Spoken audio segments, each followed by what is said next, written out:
로마서 11장 1절로 6절 교독하겠습니다. 제가 먼저 읽겠습니다. 그러므로 내가 말하노니 하나님이 자기의 백성을 버리셨느냐? 그럴 수 없느니라. 나도 이스라엘이니요 아브라함의 씨에서 난 자요 베냐민 지파라. 하나님이 그들이 마신 자기 백성을 부르지 아니하셨나니 너희가 산전이 엘리야의 강토와 강토를 알지 못하느냐. 그가 이스라엘을 하나님께 보아하되 주여 그들이 주의 선지자들을 죽였으며 주의 제단들을 헐어버렸고 나만 남았는데 내 목숨도 참나이다 하니 그에게 주께서 무엇이냐. 내가 너를 위하여 아브라함의 무릎을 꿇지 아니한 사람 7천만 병력을 부르다 하셨으니 그런즉 이와 같이 지금도 은혜로 택하심을 따라 남은 자가 있느니라. 만일 은혜로 되시면 이와 같이 아니하리니 그렇지 아니하면 은혜가 은혜되지 못하리라. 아멘.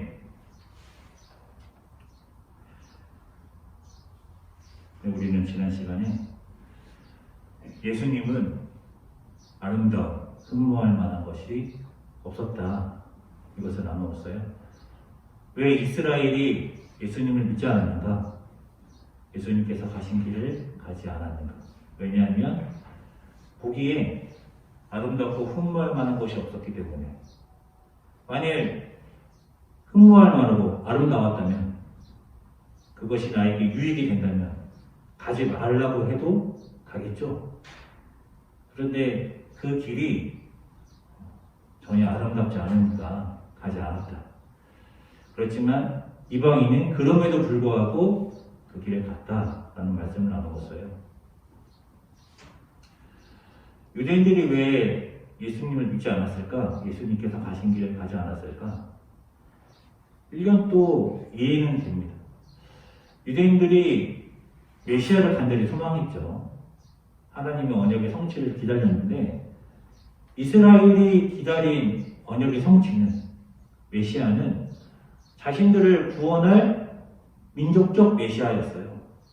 구체적으로는 로마의 속국이니까 로마로부터 이스라엘을 구원할 그런 메시아를 기다린 것이죠. 예수님께서 이 땅에 오시고 나서 이스라엘은 오래 가지 않아서 완전 멸망하게 됩니다. AD 70년에 이스라엘이 완전히 멸망하죠. 예수님께서 33살에 승천하셨다라고 한다면 예수님께서 승천하시고 한 3, 40년 만에 이스라엘이 멸망한 거예요. 이스라엘이 구원받기는커녕 멸망했어요.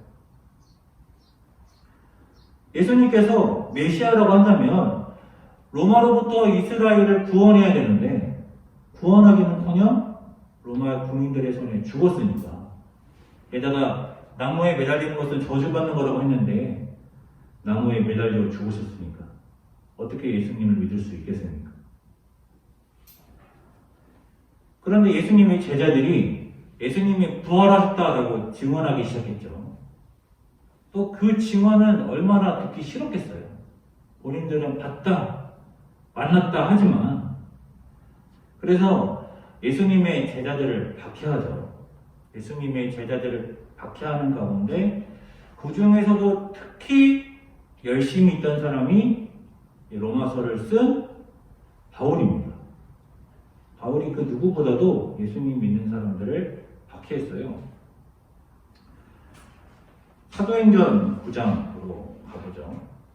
사도행전 9장 1절. 사울이 주의 제자들에 대하여 여전히 위협과 살기가 등등하여 대제사장에게 가서 다메섹 여러 회당에 가져갈 공물을 청하니 이는 만일 그 도를 따르는 사람을 만나면 남녀를 막론하고 결박하여 예루살렘으로 잡아오려 함이라. 예수님 믿는 사람들 잡으려고 이제 다메섹으로 가고 있습니다. 그런데 다메섹에 가다가, 사울이 길을 가다가 다메섹에 가까이 이르더니 그러니 하늘로부터 빛이 그를 둘러 비추는지라. 빛이 바울을 둘러 쌓는 것을 경험하게 됩니다. 그래서 바울이 어떻게 하느냐? 땅이 엎드려져 들음에 소리가 있어 이르되 사울아 사울아 내가 어찌하여 나를 박해하느냐 하시거늘. 대답하되 주여 누구시니까? 이르되 나는 내가 박해하는 예수라. 사람마다 구원의 경험이 다 다릅니다. 저 같은 경우에는 아주 어렸을 때부터, 기억이 나지 않는 어렸을 때부터 교회를 나갔고, 그리고 아주 어렸을 때부터 예수님을 믿었기 때문에 예수님을 만난 경험이, 회심의 경험이 그렇게 막 드라마틱하진 않아요. 그냥 예수님을 믿었어요. 근데 바울의 경험은 굉장히 특별하죠. 예수님을 절대 믿지 않을 사람 누가 떠오르십니까? 이 당시에는 다 바울이라고 생각했을 거예요. 예수님을 절대 믿지 않는 사람. 왜냐하면 예수님 믿는 사람 누구보다도 박해하던 사람이니까. 그런 바울이 이러한 특별한 경험을 통해 예수님을 믿게 된 거예요. 이러한 특별한 경험이 없었다고 한다면 바울은 믿을 사람이 아니죠. 이렇게 예수님을 믿고 나서 어떻게 됩니까? 이제는 예수님을 전하는 자가 됩니다. 예수님을 박해하는 자에서 하루아침에 예수님을 전하는 자가 돼요. 그랬더니 같이 박해하던 사람들은 제가 왜 저러나 싶었을 테고, 또 예수님을 믿는 자들, 박해를 받던 사람들은 바울의 회심을 믿지 못했겠죠. 의심했겠죠. 그래서 실제로도 바울을 멀리하게 됩니다. 그러나 바나바가 중보자로서 바울과 함께 했기 때문에 믿음의 공동체에 들어갈 수 있게 된 것이었죠. 그렇게 바울이 아주 드라마틱한 특별한 경험을 통해 예수님을 믿게 되고, 그리고 이방인의 사도로서 전도를 하게 됩니다. 우리가 기억해야 될 것이 있습니다. 첫 번째, 무엇이냐? 바울은 아주 특별한 경험을 했다는 것. 우리가 잘 알고 있는 대로 사도행전 9장에서 아주 특별한 경험을 했다는 것. 이것을 우리가 기억해야 되고요. 두 번째 기억해야 될 것이 있는데요. 두 번째는 무엇이냐? 바울이 복음을 전하는데 유대인들이 믿지를 않더라는 거예요. 절대로 믿지 않을 단 한 사람이 있다면 본인 자신인데, 자기는 믿었잖아요. 나는 믿었는데, 근데 다른 유대인들은 믿지를 않는 거예요. 이방인들은 믿는데, 분명히 열매는 있는데 같은 민족 유대인들이 믿지를 않는 것이죠. 그래서 바울이 고민을 합니다. 바울은 이 전도에, 선교에 모든 것을 다 건 사람이었기 때문에 바울의 고민은 굉장히 깊었어요. 그냥 조금 하는 고민이 아니라 바울의 이 고민은 고통이었고, 자기를 죽일 듯한, 자기 자신을 죽일 정도로 고통스럽게 하는 그러한 고민이었어요. 왜 유대인들이 예수님을 믿지 않는 거지? 바울에게는 그것이 굉장히 큰 절망이었어요. 이방인들을 믿지만 같은 민족 유대인들이 믿지 않으니까요. 이방인들이 믿으면 되지 않느냐? 아니죠. 바울의 생각에는 유대인들이 믿고, 유대인들이 믿으면서 그 복음이 이방인들에게까지 뻗쳐나가는 것인데, 그런데 유대인들은 거부하고 이방인들은 믿으니까요. 우리가 기억해야 될 것 두 번째가 무엇이냐? 바울은 이러한 고민이 굉장히 커서 절망 가운데 계셨다는 거예요. 절망 가운데. 얼마나 그 고민이 컸느냐? 로마서 9장에서 잘 나타나죠. 로마서 9장 1절로 2절 같이 읽으시죠. 내가 그리스도 안에서 참말하고 거짓말을 아니하노라.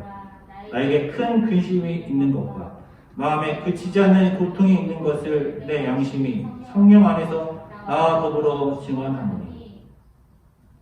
큰 근심, 그치지 않는 고통. 이 근심이, 이 고통이 얼마나 컸을지 우리가 알아야 되는 거예요. 죽을 듯한 근심이었고 절망스러운 고통이었어요. 그러면 그 근심이, 그 고통이 무엇입니까? 같이 읽죠. 시작. 나의 형제 곧 고백의 친척을 위하여 내 자신이 저주받아 그리스도에게서 끊어질지라도 원하는 바로다. 나의 형제 고륙 친척, 즉 이스라엘이, 유대인들이 구원받지 못하는 것이 바울의 근심, 고통이었던 것이죠. 그래서 나는 구원받지 않아도 좋아. 내 민족 이스라엘이 구원을 받을 수만 있다면. 이런 고민, 이런 고백을 하는 거예요. 바울이 얼마나 그것이 고통스러웠으면 이런 고백을 하겠어요. 나는 차라리 버림받아도 좋아. 나 구원받지 않아도 좋아. 만일에 내 민족이 구원을 받을 수만 있다면. 이렇게 간절해 보신 적 있으세요? 이토록 간절하게 고민하고 고통스러워하고 무엇인가를 바라본 적 있으세요? 바울은 선교하는 내내 이것을 고민한 거예요.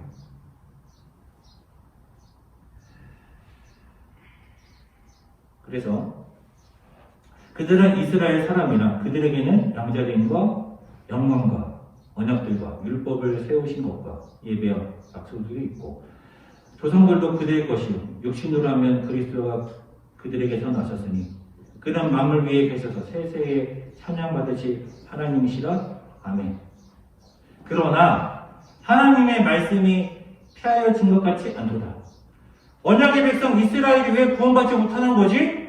하지만 하나님의 말씀이 폐하여진 것 같지 않다. 그래서 이제 왜 이스라엘이 구원받지 못하는 거지? 왜 유대인들이 예수님을 받아들이지 않지? 그 답을 말하는데요. 그 답이 무엇이었습니까? 7절로 8절 읽죠. 시작.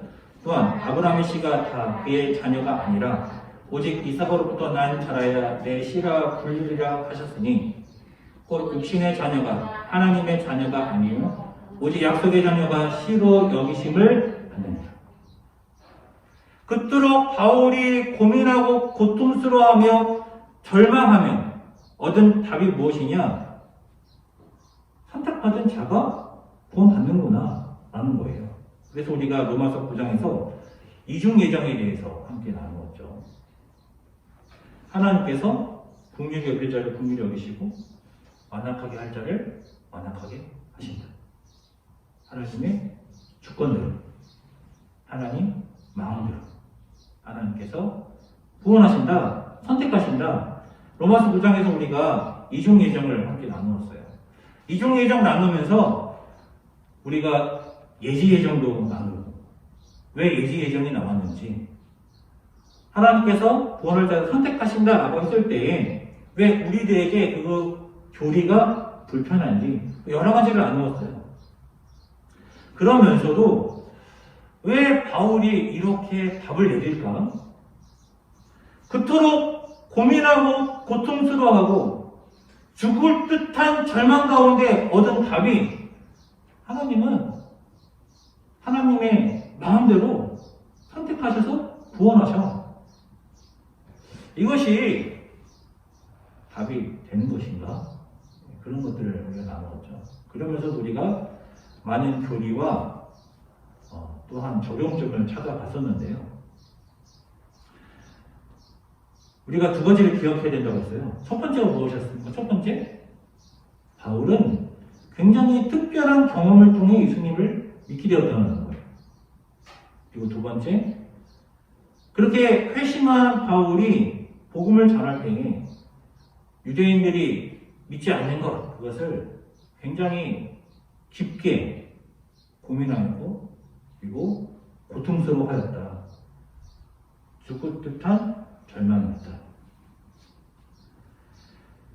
오랜 선교 기간 동안에 고민하여서 얻은 답을 말하고 있는 거예요. 우리가 그걸 알아야 돼요.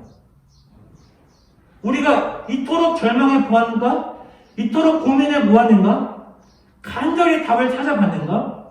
바울은 그렇게 고민하고 고통스러워하고 간절히 답을 찾아서 우리들에게 말하고 있는 거예요.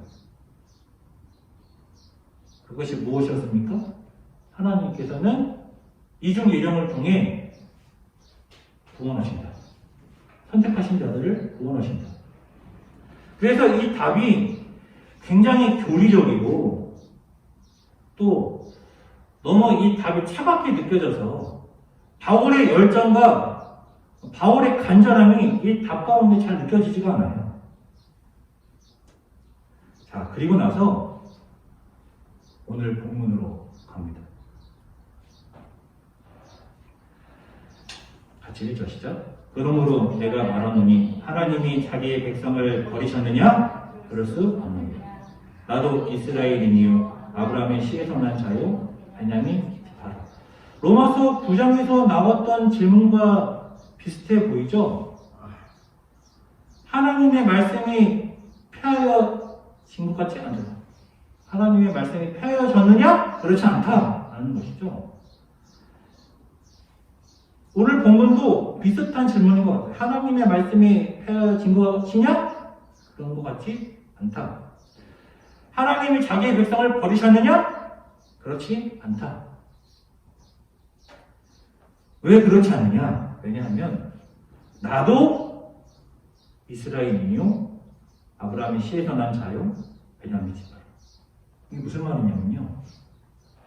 하나님께서 자기의 백성을 버리셨느냐? 내가 구원받았잖아 이런 거예요. 바울은 구원받으면 안 돼요. 예수님 믿는 사람 다 태어난 사람이잖아요. 다른 사람은 몰라도 바울은 구원받으면 안 되죠. 예수님, 내가 바울에게 박해를 받았다고 생각해보세요. 내 아내가, 내 자식이, 내 부모가 바울에게 박해를 받았다고 생각해보세요. 바울 때문에 오개가 치고, 바울 때문에 재산을 빼앗기고, 바울 때문에 맞고, 바울 때문에 순교당하고.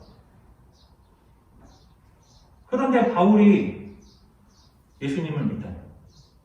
다른 사람은 몰라도 바울은 그건 받으면 안 돼요.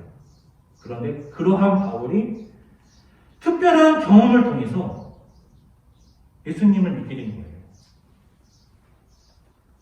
모두가 다 믿어도 믿지 않을 단 한 사람 바울이 하나님의 주권적 역사를 통해 예수님이 직접 바울에게 찾아가셔서 내가 예수다 하니까 안 믿을 수가 없는 거예요. 그러니까 바울은 뭘 경험한 것입니까? 하나님의 주권적 역사를 통해 선택하시고 구원하시는 것을 본인이 경험한 거예요.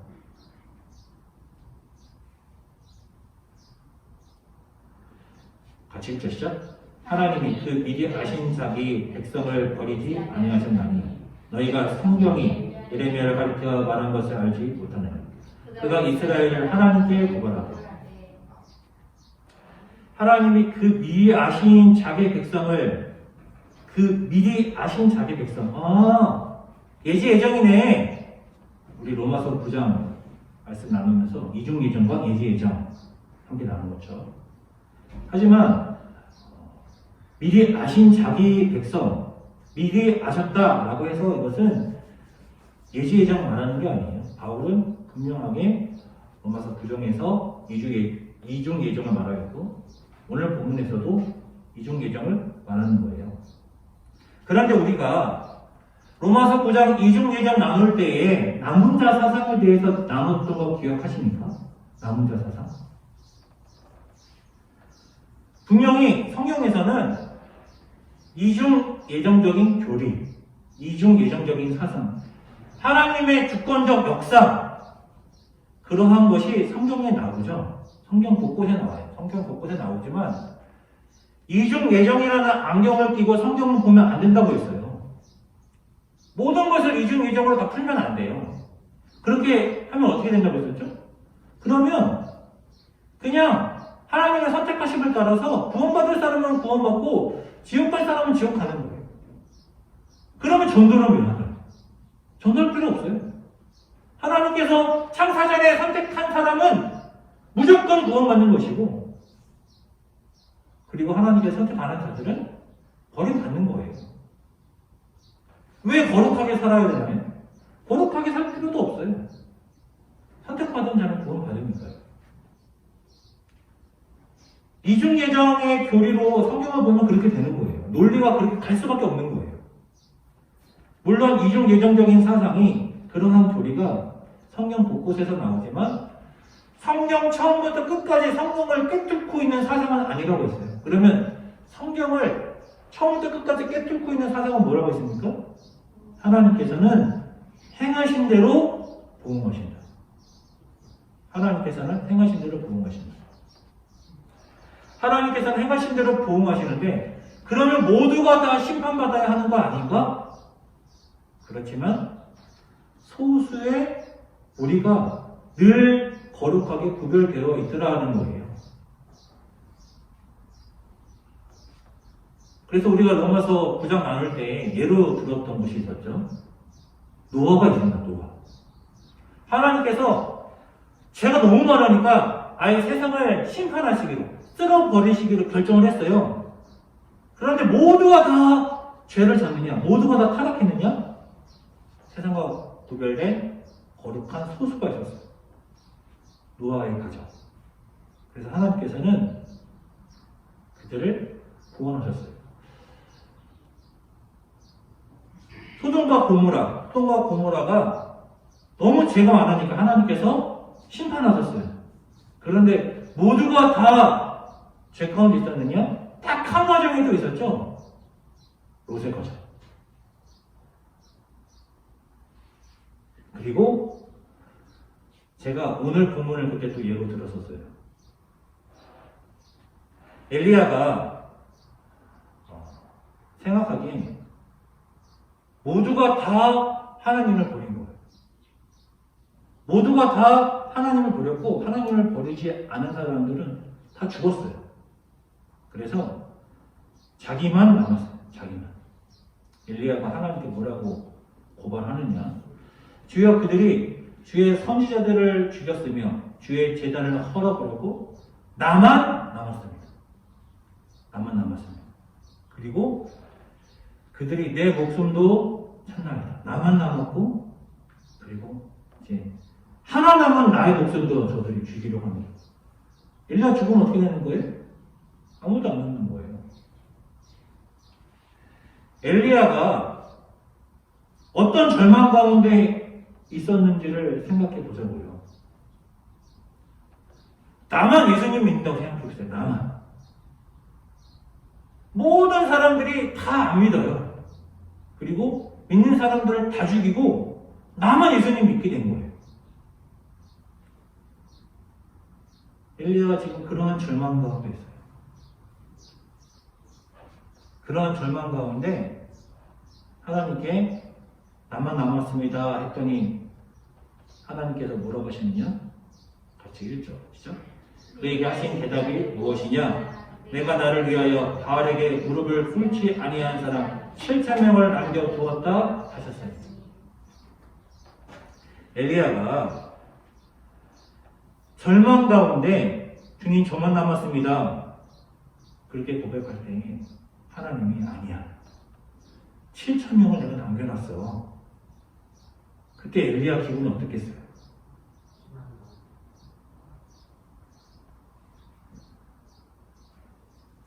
그 절망 가운데 하나님께서 남은 자가 있어.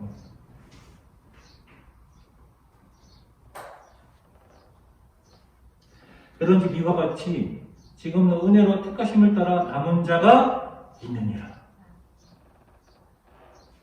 바울이 죽을 듯한 고민과 고통이 있었어요. 절망이 있었어요. 왜 이스라엘이 복음을 거부하지? 왜 이스라엘이 구원받지 못하지? 그때 바울이 얻은 답이 있는 거예요. 아, 남은 자가 있구나.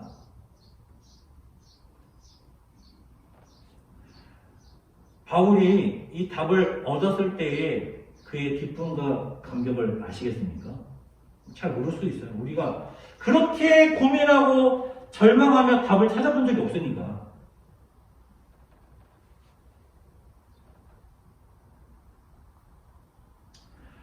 만약 은혜로 된 것이면 행위로 말미암지 않음이니 그렇지 않으면 은혜가 은혜되지 못하느니라. 이것은 로마서 9장 말씀과도 비슷하죠. 하나님께서 택하심이 그 행위에 있지 않다. 그래서 로마서 9장에서 예를 든 것이 이삭과 에서와 야곱이었죠. 에서와 야곱. 하나님께서 야곱을 택하시는데 왜 택하셨느냐? 태어나기도 전에, 그러니까 무슨 행위를 하기도 전에 하나님께서 야곱을 택하신단 말이에요. 그와 같은 말을 하고 있어요. 하나님께서 행위와 상관없이 은혜로 택하신다. 바울의 이 답이 하나님의 택하심을 따라 남은 자들이 있다. 바울의 이 답이 차갑게 느껴질 수 있지만 바울은 죽을 듯한 고통과 고민과 절망 가운데 얻은 답이에요. 엘리야가 주님 저만 남았습니다. 그 절망하는 가운데 아니야. 7,000명이 있어. 내가 7,000명을 남겨놨어. 그 답을 얻었을 때의 엘리야의 마음처럼 바울도 그러한 고민 가운데 하나님께서 답을 주신 거예요. 아니야, 남은 자가 있어. 저도 절망을 해본 적이 있습니다. 자세히 말씀드릴 수는 없지만 절망해서 무슨 생각을 했냐면 목회를 그만해야겠다. 남성교회에 와서 한 생각 안 합니다. 그 전에 다른 교회에서 목회를 그만해야겠다. 절망을 한 적이 있어요. 왜냐면 저도 그때 저만 남은 것 같은 생각을 한 적이 있어요. 아, 나만 남았구나. 그런 생각을 한 적이 있어요. 그래서 나만 남았으면 목회하지 말아야겠다. 목회에서 뭐하나. 그러니까 아무런 어떤 목회의 희망을, 소망을 잃어버린 것이죠. 그래서 정말 심각하게 목회를 관둘지 고민을 했었어요. 그런데 그렇지 않음을 알게 된 것이죠. 아, 건강하게 목회하는 목사님들이 아직 많이 남아있구나. 그것을 알게 되었습니다. 로마서 9장, 10장을 거쳐서 우리가 11장까지 오게 되었어요. 오늘 본문을 통해 성도님들이 느끼셨는지 모르겠습니다. 바울이 얼마나 깊이 고민하였고 또 고통스러워했고 그러는 가운데 답을 찾았는지. 그래서 오늘 말씀의 제목이요, 근심과 고통으로예요. 이 뒤에 나오는 제목의 끝은 근심과 고통으로 얻은 답입니다. 바울이 얼마나 근심하고 고통스러워 하다가 얻은 답인가. 남은 자가 있다. 우리가 로마서 9장 나눌 때요, 이 남은 자 사상을 나눌 때 우리가 남은 자인가? 그런 적용을 한 적이 있죠. 내가 남은 자인가? 내가 바로는 아닌가? 이런 적용을 한 적이 있어요. 남은 자는 어떤 사람일까요? 바울은 남은 자였습니다. 바울은 왜 남은 자였습니까? 특별한 경험을 했기 때문에. 바울은 하나님 나라에 올인한 사람이에요. 전부를 다 걸었어요. 그러니까 바울은 남은 자죠. 모두가 다 죄짓고 타락한 것 같지만 언제나 세상으로부터 구별된 거룩한 백성 소수가 있어요. 모두가 다 예수님을 버린 것 같아도 예수를 위해 바울은 목숨을 걸었어요. 그러니까 그렇게 근심하고 고통스러웠던 거예요. 모든 것을 다 걸었기 때문에 내 민족 이스라엘이 왜 예수님을 받아들이지 못하지? 믿지 않지? 이것이 너무 고통스러운 거예요. 모든 걸 다 걸었기 때문에. 우리는 이렇게 고민해 보았나요? 고통스러워해 보았나요? 저는 오늘 본문을 통해서 희망을 보았어요. 어떤 희망을 보았냐면 한국교회가 끝난 것처럼 보이잖아요. 아무런 희망이 없어 보이잖아요. 한국교회는 절망이다 싶잖아요. 그렇지만 반드시 남은 자가 있습니다. 하나님께서 거룩하게 구별하신 하나님의 백성, 남은 자들이 있어요. 교회 안에도 분명히 있는 거예요. 그래서 우리에게는 희망이 있는 거예요. 내가 남은 자라면 이 희망이 큰 거예요. 절망 가운데 얻은 답이니까. 얼마나 고민해보냐. 얼마나 고통스러운다고요. 하나님께서 이 답을 우리에게 주실 때 이것이 얼마나 큰 우리들의 기쁨이고 소망이었나요. 그래서 바울이 얻은 답이 얼마나 큰 기쁨이었는지 우리가 알아야 되는 거예요. 우리가 남은 자라면 우리도 느껴야 되는 거예요. 바울만큼 근심하고 고민하고 고통스럽지는 않다 할지라도 바울의 고민을 우리도 해야죠. 우리가 남은 자다. 그리고 오늘 말씀을 통해 희망과 소망을 붙드는 남성교회가 될 수 있기를 주님의 이름으로 축원합니다. 아멘.